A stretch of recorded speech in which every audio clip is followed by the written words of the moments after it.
রাশিয়ার সঙ্গে যুদ্ধ বন্ধ করে শান্তি প্রতিষ্ঠার বিষয়ে আশাবাদী নন ইউক্রেনের সাধারণ নাগরিকরা। যুদ্ধ বন্ধের লক্ষ্যে বিশ্ব নেতাদের বৈঠক আদৌ কোনো পরিবর্তন আনবে কিনা তা নিয়ে সংশয় রয়েছে তাদের। রবিবার ইউক্রেনের 34তম স্বাধীনতা দিবস উপলক্ষে কিয়েভ সহ বিভিন্ন দেশে আয়োজিত অনুষ্ঠানে এ নিয়ে হতাশা জানান তারা। এদিন ইউনাইটেড আরব আমিরাতের মধ্যস্থতায় 146 জন যুদ্ধবন্দী বিনিময় করে রাশিয়া ও ইউক্রেন। অন্যদিকে ভ্যাটিকানের সাপ্তাহিক ভাষণে ইউক্রেনের শান্তি প্রতিষ্ঠার জন্য আবারও আহ্বান জানিয়েছেন পোপ লিও।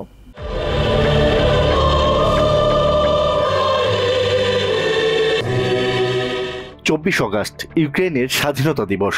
তবে রাশিয়ার সঙ্গে যুদ্ধের কারণে গত 3 বছর ধরে এই দিনটি অম্লমধুর অনুভূতি নিয়ে আসে ইউক্রেনের নাগরিকদের মধ্যে।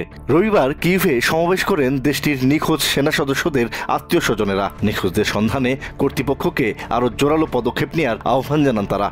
Пане президенте, ми вимагаємо розібратися в цій ситуації в 77-й бригаді. সরকারি হিসাব অনুযায়ী 2022 সালে রাশিয়ার সঙ্গে যুদ্ধ শুরুর পর থেকে ইউক্রেনের 70,000-এর বেশি মানুষ নিখোঁজ রয়েছে। তাদের অধিকাংশই সামরিক বাহিনী সদস্য। সমাবেশে অংশ নেওয়াদের মধ্যে কেউ এসেছেন নিখোঁজ সন্তানদের জন্য, কেউ বাবা, ভাই কিংবা স্বামীর জন্য। Він зник минулого року, також в 24-му році. কিয়েভের সমাবেশের কয়েক ঘন্টা আগে ইউনাইটেড আরব আমিরাতের মধ্যস্থতায় রাশিয়া ও ইউক্রেনের মধ্যে 146 জন যুদ্ধবন্দী বিনিময় হয়। মুক্তি পাওয়া ইউক্রেনের সেনারা হাসি মুখে একে অপরকে জড়িয়ে ধরেন। কেউ কেউ মোবাইল ফোনে প্রিয়জনদের সঙ্গে কথা বলেন। মুক্তিপ্রাপ্তদের বেশিরভাগই 2022 সাল থেকে বন্দী দশায় ছিলেন। তাদের মধ্যে খেরসনের সাবেক মেয়র ভলোদিমির মিকোলেঙ্কিও রয়েছেন। 2022 সালের এপ্রিলে তাকে অপহরণ করা হয়েছিল। রাশিয়ার কর্তৃপক্ষের প্রধান লক্ষ্য হলো আমাদের শারীরিকভাবে এবং মানসিকভাবে ধ্বংস করে দেয়া, এবং তারা এতে বেশ সফল। অনেক তরুণ মানসিকভাবে বিপর্যস্ত হয়ে আত্মহত্যা করে। আজকের দিনে আমি এসব নিয়ে কথা বলতে চাই না।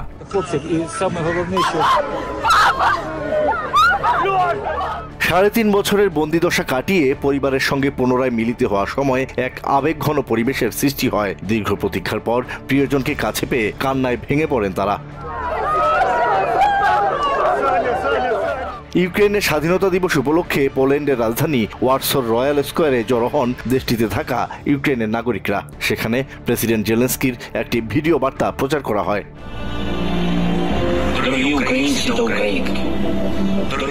রুশ হামলায় নিহত ব্যক্তিদের নাম ও বয়স লেখা কার্ড হাতে বহন করেন সমবেতরা। জাতিসংঘের তথ্য অনুসারে যুদ্ধ থেকে পালিয়ে আসা ইউক্রেনের প্রায় 1 মিলিয়ন শরণার্থী রয়েছে পোল্যান্ডে। খার্কিভের 36 বছর বয়সী শিক্ষিকা আলিনা মেকারোভা তার 6 বছর বয়সী মেয়ে দারিনাকে নিয়ে পোল্যান্ডে পালিয়ে এসেছিলেন। তিনি শান্তির বিষয়ে খুব বেশি আশাবাদী নন।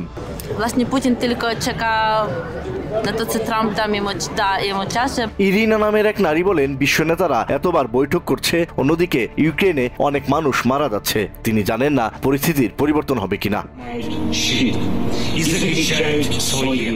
ইউক্রেনের 34তম স্বাধীনতা দিবস উপলক্ষে ফ্রান্সের রাজধানী প্যারিসে কয়েকশো মানুষ একটি পদযাত্রায় অংশ নেন। পদযাত্রার পর একটি সমাবেশের আয়োজন করা হয়। এ সময় যে কোনো শান্তি চুক্তির ক্ষেত্রে ইউক্রেনের অখণ্ডতা বজায় রাখার দাবি জানান তারা।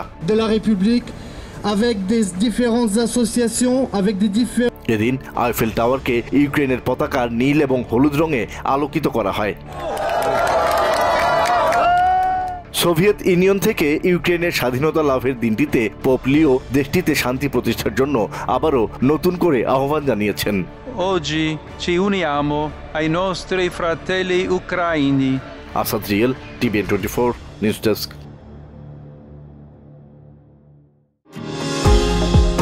নিউ ইয়র্ক থেকে সম্প্রচারিত TVN 24 টেলিভিশন বিশ্বজুড়ে বাঙালির কণ্ঠস্বর।